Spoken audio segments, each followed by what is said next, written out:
Hey everyone, it's Peter from ITB Board Games. So now that we've come back from our cool factory trip to Shanghai with Warped Games, and I've now come back from my mysterious disappearance for 3 weeks, what we're going to do is show you all the samples that we got from the factory when we were there. So some of the plastic components and things like that we couldn't get made straight away in a few days we were there, because they take a little bit longer to do all the tooling or the molds and stuff like that. But what we do have is the printing components. So we have the playboards, the tiles, the cards, the box and the rules, which is some of the coolest parts of the box. So what we're going to do is we're going to crack open the sample, we're going to have a look at all the different components and show you what a real copy of Sub Terra is going to look like when you get your copy in a few months' time, hopefully, or even sooner.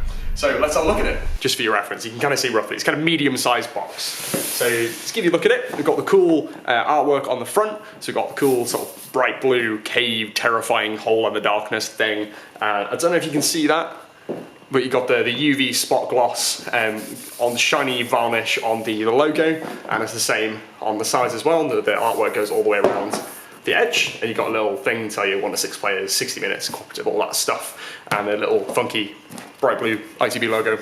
And on the back, you got a picture of what the game looks like, a load of like funky fluff and all the contents of the game. You'll notice that if you can see this close, that a few of the things that are in the Kickstarter version aren't on the back here, because this is the same box we're going to use for the retail version. So don't worry, you're going to have all your cool Kickstarter exclusive stuff added in as well. And then we've got like a QR code to the website, barcode and all that stuff. Okay, so now comes the fun bit. Let's open it up.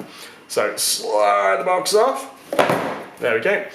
First thing you'll see in the box, and bear in mind the insert is one of the things that we didn't get done for the sample, so it will be far more organised in the box. You've got a nice printed insert in the centre. Get the rulebook. So it has a nice caver manual.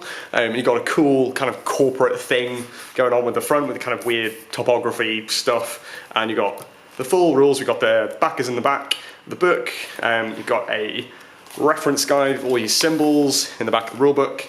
And at the front, you've got all the rules for the game, so how to set up. Ooh, okay. Bear in mind, again, this is a sample one, it'll be a lot better when the ruling is made. So you've got all the symbols, all the different bits of rules, all the references, all laid out nice and easy, so it's really easy to pick up the first game. So it just walks you through all the different phases of the game, so you can just jump straight in once you've selected your characters, and then get into a full game of Sub Terra. And it gives you all the instructions for how to change the difficulty, or if you get into weird edge cases, like get into spawning horrors when you've got them equidistant between players and all that jazz. And it goes a little bit of information about ITB, and then the massive list of all you wonderful people. Okay, so that's the rulebook. And the next cool thing is the cable boards. So you've got them here. They come in a little plastic wrap thing that keeps them all together. And slide that off. Go. And you get all 8 of the characters. Look like that. So on one side, you've got the English side, so it's all written out in full text on this side. And then on the reverse, you've got all of the stuff in symbols, so completely language independent symbols for their character abilities. And then all of the translation rulebooks will be available online, so you can play this in any language you want. This is the only bit of the game that has any text in it other than the rulebook. Okay, so it makes it nice and easy for all those different languages that all of you wonderful people helped us with. Okay, so on each one, you've got a 2mm black core piece of punch board, which is basically indestructible. It's really, really dense. It's quite heavy. It's a lot heavier than a normal punch board you'll get, and it's also a lot stronger, so it'll take a lot more wear and tear. And we put rounded corners on the edge as well, so it means the corners won't fray and get sort of old and nasty as much. Okay, next bit is the cave tiles. And this is one of my favourite bits about the whole game, as I'm sure you're aware. Just going to slide off the little plastic wrap thing, keeps them all together in the box. Okay. As you can see, there we go, so we've got all the different tile types there. So you've got some of them with the UV spot gloss on them. So you can see the shiny varnish, you see on the light of the tunnel, the exit tile there. You've got some like the flood tile, so you've got the same thing with the water's all shiny. And the coolest bit is this part. So what I'm going to do, I'm just going to make a little bit of cave. Okay, let me shove this to one side. That, rough terrain, a bit of cave in, we've got the start tile there, make a bit of gas tile, water tile, another cave in, and go. Just add a few more of these in just to make it exciting. There you go. Okay, so we've got the start of our cave there. Now, let's say the lights go out. you're finding it a bit difficult to play your game of Sub Terra, if you have a handy UV torch like this, then all of these things light up like Christmas trees. How cool is that? So all of the mushrooms on the cave light up. They're reflective of the UV light, which this giant purple thing is for. So basically you can do that across there and light up your passage with those funky mushrooms all the way across your copy of the game, which is super cool. And everything that's white as well will also glow, just because that's how it works, physics and stuff. But yeah, so you get all these cool little bits all around your cave. It's a nice way, if you're playing in the dark, it's a cool way to play as well. So you can kind of just see a certain area, you can kind of illuminating it with one of these. And remember, you'll get a tiny version of these in the collector's box as well. Okie dokie, so we've got the tiles, got the boards, got the rulebook, and the next bit is the cards. So again, it comes in a little shrink wrap thing with one of these little sort of strips on so you can get the cards out nice and easy. There we go, it has a little tab on the side. You used to open it, if I can get my nails in there. There we go.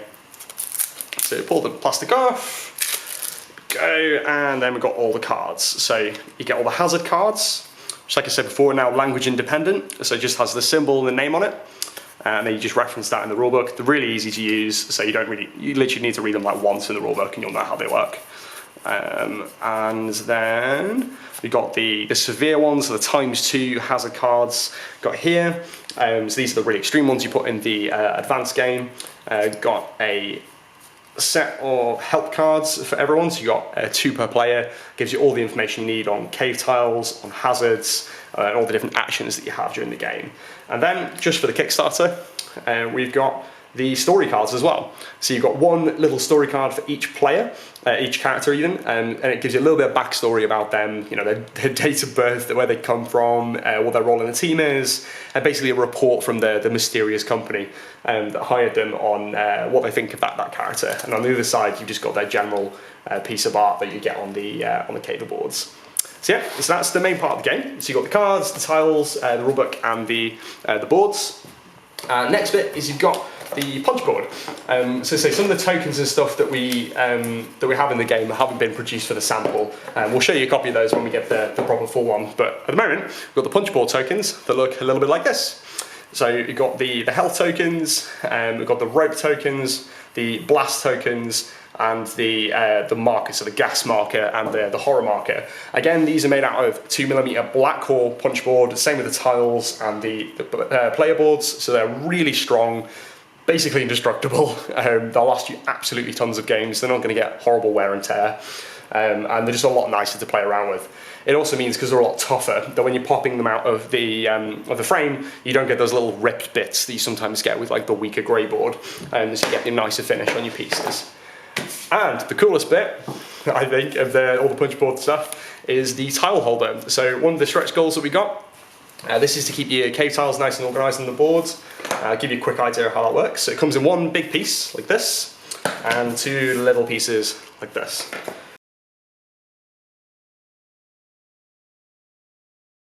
So what you've got is these little tabs on the side. You just push through the hole there and just snap on, and that keeps it all locked in nicely. Let's pull that through there. There we go. And then we do the exact same thing on the other side. So just carefully, be really careful as well, because these are quite delicate. Push that through the little hole on the other side. Okey-doke. So what you end up with is basically these 2 kind of wings, like this. And what you want to do is push together that middle section, so it goes like this. So you've basically got this kind of E shape. See that? So backwards E. Okay, so what you do is hold that together, and then you get one of the smaller pieces, like this, and you push those along. There's a little slit in the sides. It's a little about like making those paper models you probably did as a kid, and it all kind of slots together. So you put the slots in there. It doesn't matter if it comes apart like you did there, it's not a big deal. You just push it in, line it up, and then the little tabs at the back line up with the holes at the back of the main section. So you got that, and then just to secure it, you get the other piece, which is the bigger one, and put that on the bottom of the holder in the same way. So just line up the little slots there, clip them into the back, make sure it all lines up, push them in, and then it all kind of holds itself together. So it's a nice cave tile holder like that, and the idea is you can put your cave tiles in face down into the holder, and then it's all nice and neat, and you just pick them out when you need them. You just kind of put your thumb through the hole, take the next tile, work out what you're doing. So yeah, so that's it. We've got the cards, the tiles, the boards, the cave tile holder, the punchboard tokens, and the rulebook. And then soon we'll be able to have a look at those miniatures and all the plastic tokens and extra bits and bobs at some point soon. So yeah, bye for now.